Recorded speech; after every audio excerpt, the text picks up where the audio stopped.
Now to the Mueller probe and the Russian operative swirling around Donald Trump's orbit. Today, an alleged Russian agent, Maria Butina, now reportedly planning to plead guilty. She's accused of working on behalf of the Kremlin to influence the NRA during the 2016 election. Here she is, asking Trump about Russian sanctions back in 2015. I'm visiting from Russia, so my question... Putin, good friend of Obama. If you would be elected as a president, what will be your foreign politics, especially in the relationships with my country? And do you want to continue the politics of sanctions that are damaging of both economy, or you have any other ideas? I believe I would get along very nicely with Putin, okay? And I mean where we have the strength. I don't think you'd need the sanctions.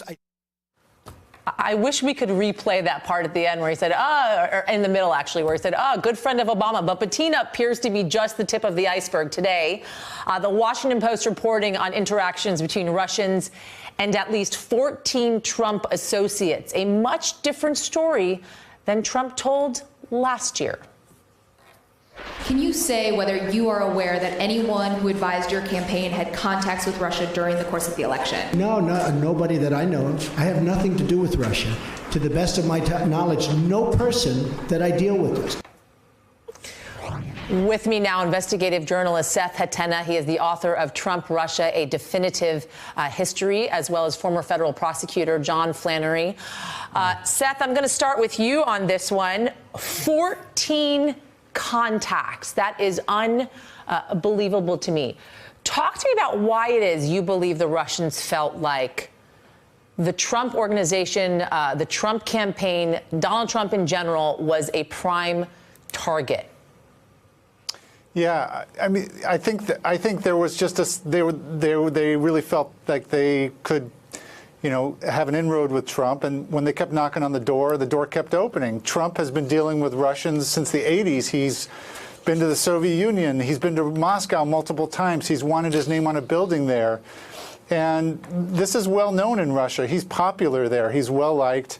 And I think that, they felt like they could have an inroad with him because he seemed to be inviting them in. It was kind of a natural, fit between two foreign leaders, two foreign groups, two foreign countries. Well, it seems incredible to me, especially with the Butina information, how many tentacles the Russians actually had out there and how huge this operation, Seth, really was. Did they know that President Trump was going to run for president before he actually did? That's the million-dollar question. There's a lot of speculation, people thinking that Putin put him up to running, that he was running at somebody else's instigation. I don't go down that road. I think Trump was running for his own reasons. I think it's actually a publicity stunt that went wrong. I don't think they had any advanced knowledge, but I think they saw an opportunity when Trump did run, and they jumped on it. And we just keep learning, as you're mentioning, every week there's a new contact. And I think we're still only at the beginning stages of understanding how deep this penetration went. So, John, we're talking about these 14 contacts obviously revealed in the Mueller filings. What is the reasoning behind this? Why would Mueller want to reveal all of these contacts? Well, I think what he's involved in is a kind of suspense game. He's not giving us all the details, but he's giving us certainly enough that we can draw the rest of the circle. I've always been curious about how far back it goes in response to your last question, and I think that what Mueller has added to the public information is that this goes back a long way. And I didn't appreciate until the recent disclosures how important the Trump Tower was, or the Moscow project was. Right. Going back to 2008, they even had a proposal that it would be called the Ivanka. And if you look at the deal that there was a letter of intent that Trump signed, and I believe it was in November of 2015. And in that, there's a lot of front-loading paying him. So it's very interesting. It looks like money goes to him and there's a proposal to give a $50 million suite to Putin. And people ask, what could those towers have to do with our concern here in America about the investigation? And I think the answer is the quid pro quo went in two directions for these people, and it wasn't just about helping in the campaign. It was to help in the campaign so they could make the monies they hoped to make, and they would also lift the sanctions, which would compromise the deal that Trump wanted over there. And family members were all involved in it. And why would they deny it? Because this was bad goings on. They don't want anybody to know about this. And luckily we do, because they're such terrible liars, and because there's so many pieces of paper and so many people that can't keep their mouths shut and so many people talking about it.